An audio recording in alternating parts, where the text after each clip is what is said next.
the greatest resource that most of us have is our time, not our money, because you can always make more money, but you can't get more time. You have a finite amount of time between now and when you kick the bucket eventually. So we have brought in today Mike Abramowitz. He helps high earning business owners buy back their time so they can spend more of it doing what matters most to them. And we invited him to talk today about the concept of time rich. And he has 6 principles. He has this framework that he uses to help people get more of their time back. So I'm really excited to hear this framework. Mike, take it away and let us know, how can we all get more of our time back? I appreciate it, Brian. The short of this is these are the principles that helped me during a season of life that was unpredictable. When my son was born, he was born at 1 pound, 4 ounces, and we were Oh, in the wow. NICU with him for 8.5 months. During that 8.5 months, my business at the time ran without me and still produced 1.3 million in sales, provided over 600 jobs, and produced $250,000 in revenue and 6 figures in profits without me there. So these principles that I'm going to share with you, I didn't know these were the principles at the time, but after talking to my business coach and pulling it out of me, these were the 6 things that I had in place to allow the business to run without me, to buy back time and have time freedom. So those 6 principles under the time rich 6, I'll go over them quick as an overview, and then we could park in any of them that make sense. But number 1 is boundaries. Number 2 is communication guidelines. Number 3 is systems. Number 4 is playbooks. Number 5 is team. And number 6 is tech. So I'll define them and then we can go in specific directions that you feel like would be most relevant for listeners. So a boundary, what is a boundary? A boundary is what we're doing to protect our priorities. So if there are people say my priority is my family, but they're at the phone at the dinner table, then it's really we're not protecting the boundary of what is a priority. The gross example is I say, if a client called you at 2 in the morning while you're making love to your spouse, do you answer the phone? I hope the answer to that is no. That means clearly that's out of bounds. So what does that mean? You have boundaries. You just have to get clearly defined of what we're protecting, what are priorities, and making that explicit. Your health, your relationships, what are those priorities? So that's number 1, boundaries to protect those. Number 2 is communication guidelines. How do you want all the different people in your life to communicate with you and grab your attention? What deems an email versus a text versus a Zoom meeting versus internal communication versus an in-person meeting, right? So how do you explicitly define that for prospects, prospective clients, prospective talent? How do you define that for current clients?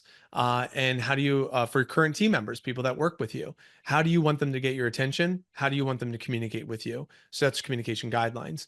Number 3 are systems. A system is defined, the way we define it is a simple if-then process. If-then.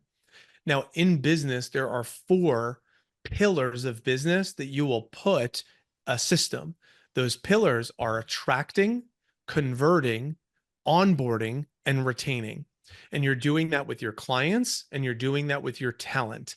Attracting is like lead gen marketing. Converting is like sales or interviewing.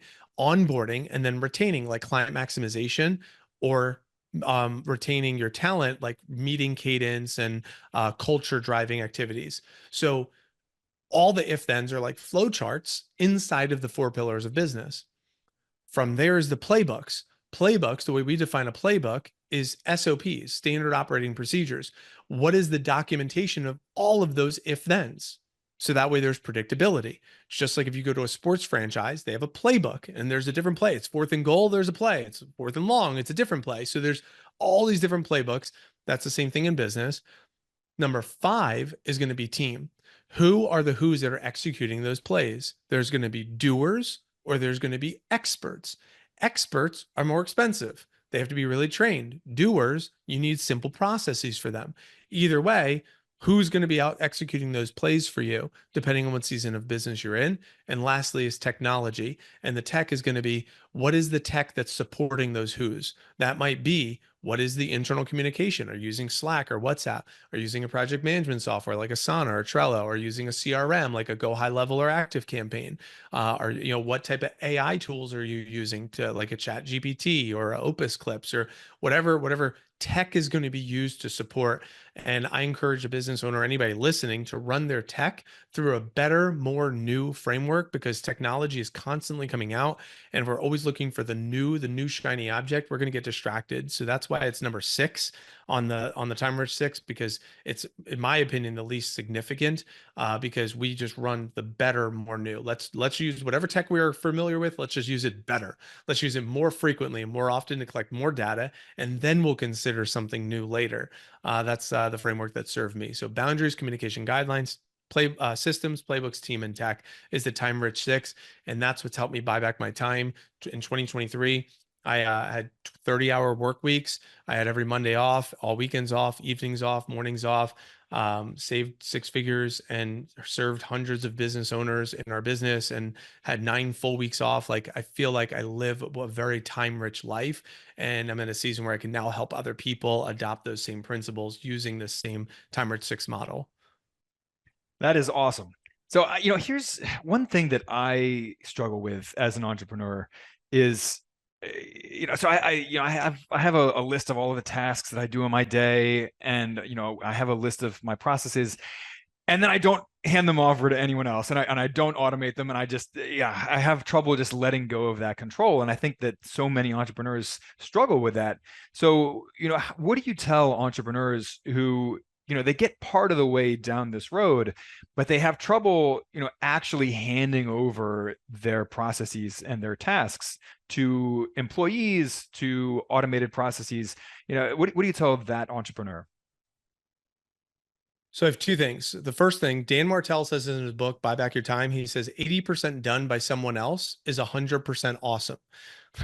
So I the like first it. thing I'll say to them, or you or anyone that's listening, is somebody else that can do it 80% is good. Man, just get that delegated. Let go of control of the tasks that somebody else can do. So it's important to know, like, you're able to do them all. However, just because you can do it doesn't mean you have to. If it's simple to do, it's simple to delegate. So what I would invite someone to think about is, how can I do a task instead of doing a task to get it done? How could I do a task to get it delegated? So that's the mindset shift of buying back time. Instead of doing the same thing 3 or 4 times and they're like, oh, it only takes 5 minutes, but it takes 5 minutes 5 times. Now it's 25 minutes. So instead, do it the first time for 7 minutes, but document it. Click record on Loom, have it record you doing it. Then go to the AI feature on Loom where it says write a document, and it will create an SOP on the video. And now you have a process. So the second time, instead of you doing it, you just go find your assistant or hire an assistant to say, all right, follow this SOP, watch this video, and go get this done for me. That's the way I would like to think. The second thing I just want to say to this is, speaking to the football or sports analogy, just because the coach is able to perform every position on the field, the team is not going to be successful if the coach is playing every position on the field.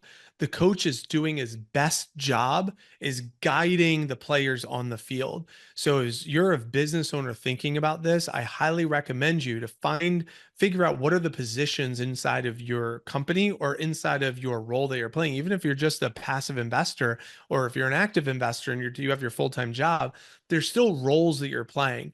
If the role is to find new deals, if the role is to convert new deals, if the role is to process new deals, whatever it is that you're doing, there's different roles.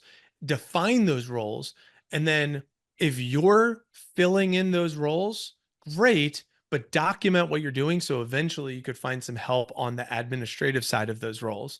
And maybe you could find some help on the fulfillment side of those roles or the marketing side of those roles. Maybe there's some 80%. The last principle I'll tell you, and then I'll kick it back to you, is 10, 80, 10.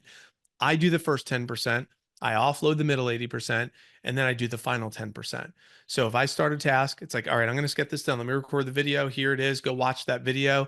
You do the middle 80%, send it back to me, and then I'll do the final 10% to make sure it was done correctly. So that's another way to make sure I still have my hands in the cookie jar without completely letting go of control as well.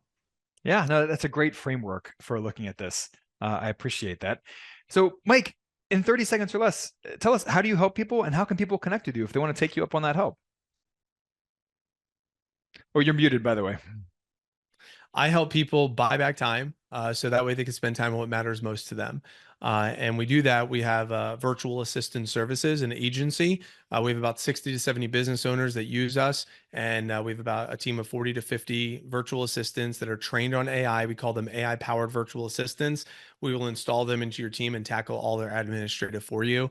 If you wanted to create a 90-day delegation planning session with me to figure out all that admin that we could offload, you could go to betterthanrich.com/90-day plan, and you'll get a 25-page time audit workbook, and you could book a private delegation planning session with me. betterthanrich.com/90-day plan. That's awesome.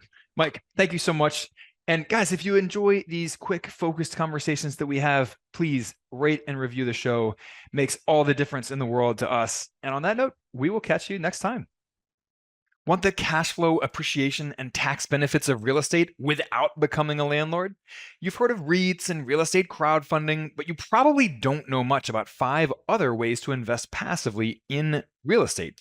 So we put together a free video course for you to show you how to consistently earn 15% plus returns from 5 lesser known hands-off ways to invest in real estate. And even more importantly, we'll keep risk front and center in that whole discussion, because really, what's the point of investing for high returns if you also take on high risk, right? So visit sparkrental.com/free to take our free course. Each video is snackable at 10 to 15 minutes long, and the entire course takes less time than watching a movie. Looking forward to chatting with you from within the course.